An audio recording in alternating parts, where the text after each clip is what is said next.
Olá, Shalom. Deus te abençoe neste momento. Obrigado por assistir ao vídeo. Vamos para mais uma reflexão que eu quero compartilhar com você. E o tema que eu quero falar hoje é sobre a gratidão. Ou você é grato ou não é, não é verdade?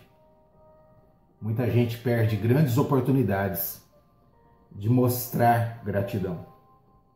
Baseado nisto, eu quero ler com você o Evangelho de Lucas, capítulo 17, versículo 11, que diz assim: Dirigindo-se a Jerusalém, Jesus chegou à fronteira entre a Galileia e Samaria.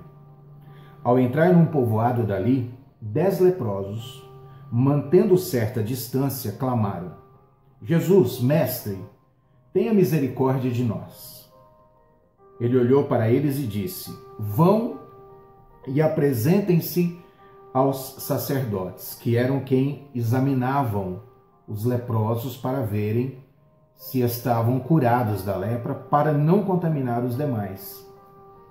E quando eles iam, foram curados da lepra. No caminho, foram curados da lepra.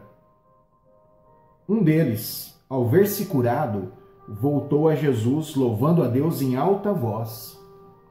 Lançou-se aos seus pés, agradecendo-lhe pelo que havia feito.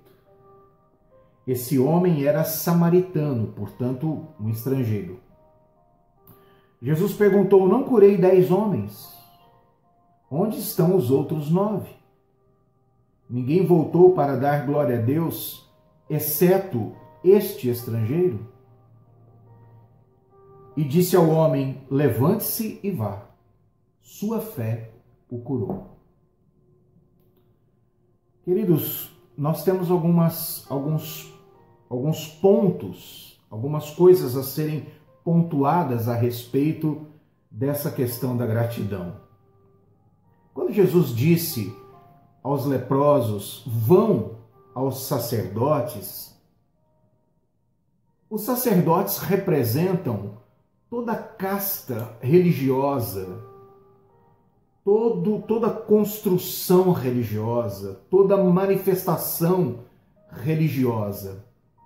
E o que aconteceu é que quando eles iam em busca dessa religiosidade, porque essa era a tradição, o leproso tinha que se mostrar ao sacerdote, eles estavam indo na direção de uma religiosidade sem Deus. Porque a religiosidade em si, a religião em si, ela não pode fazer muita coisa em favor do ser humano. Quem realmente transforma, quem realmente cura, quem realmente liberta o ser humano, as famílias, das suas amarras emocionais, espirituais, é o Senhor Jesus. Um poder que está acima de toda religião, de toda doutrina humana, de toda prática religiosa humana. Mas atente para uma questão: eram leprosos. Os leprosos, eles tinham manchas em suas peles que tornavam o local insensível. A lepra na Bíblia é uma referência, uma alusão ao pecado que também destrói a sensibilidade humana. Há muitas pessoas que não são gratas porque o seu pecado a tornou insensível de tal maneira que ela não consegue expressar gratidão nem a Deus e nem aos homens. O pecado, assim como a lepra, ele mata toda forma de sensibilidade que nós possamos desenvolver em nossas vidas, tornando as pessoas endurecidas.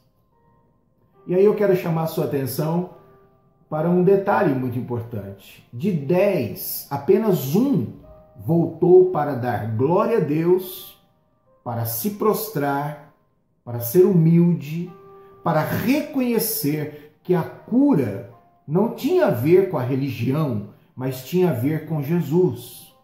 Apenas um, e por sinal, não foi apenas liberto do pecado, não é? Parece que os seus olhos espirituais se abriram. Porque quando o pecado é removido, quando o pecado é perdoado, quando o pecado é tirado das nossas vidas e nós ficamos na paz do Senhor, os nossos olhos espirituais se abrem e aquilo que não víamos e que não percebíamos a respeito das questões espirituais, como por exemplo discernir a própria presença de Deus, isso só pode acontecer com a remoção do pecado de nossas vidas, com o perdão que nos é dado por Deus. Então, eu imagino que os olhos desse homem se abriram e ele então pôde reconhecer na pessoa de Jesus a autoridade que trouxe para ele a cura e a libertação de sua lepra. Ao mesmo tempo, ele já ganhou a condição de mostrar gratidão, porque tem muita gente que é abençoada e tocada por Deus e que não são gratos. Há muita gente, e talvez você que está me vendo agora, me ouvindo, já foi muitas vezes liberto, transformado, livre de situações terríveis, mas não soube mostrar gratidão a quem de direito. Então que nós possamos ter esse cuidado de sermos gratos aos pais, a Deus, à família, aos irmãos, sermos gratos a todos aqueles que nos prestam qualquer tipo de favor, mas acima de tudo, sermos gratos a Deus, porque, por exemplo, esse dia que Ele nos deu, você só pôde vivê-lo até aqui porque Deus permitiu. Ele foi generoso e bondoso para com a vida de todos nós. Agora eu quero te dizer, de 10, se isso é uma proporção, se a cada 10 apenas um reconhece, eu confesso e quero dizer aqui para você, eu quero ser esse um no meio de 10 que reconhece a supremacia, a autoridade e o governo de Deus sobre tudo e sobre todos. Se isso é uma proporção verdadeira, se Jesus estava querendo mostrar algo em termos de proporção, eu quero ser esse um no meio de 10. Eu não quero ser os 9 que vão atrás da religiosidade e que dão as costas a Deus, que não sabem ser gratos a Deus, que se afastam da palavra, da presença e até da própria obra do Senhor por não mostrarem gratidão, por estarem com seus corações endurecidos. Eu quero finalizar dizendo para você uma coisa muito importante, ao meu ver. Dos 10, apenas um conseguiu ouvir o que a Bíblia diz, ouviu de Jesus. Aquele samaritano que voltou para agradecer a cura, ele teve a graça, o privilégio, o presente de ouvir: levante-se e vá, a sua fé o curou. Dos 10, apenas um ouviu essa palavra de Jesus. Poderiam ter sido os 10, mas os 10 foram atrás da religião, foram atrás dos sacerdotes. E um voltou para Jesus, se prostrou, louvou, adorou a Deus e pôde ouvir da boca dele: a tua fé te curou. Isso significa muito, porque era Jesus dizendo: você tem fé, e a tua fé proporcionou esse milagre para a sua vida. Deus te abençoe. Se foi relevante para você, nunca deixe de ser grato. Volte-se sempre para Jesus e, se puder, compartilhe. Eu te agradeço. Deus te abençoe, em nome de Jesus. Até a próxima.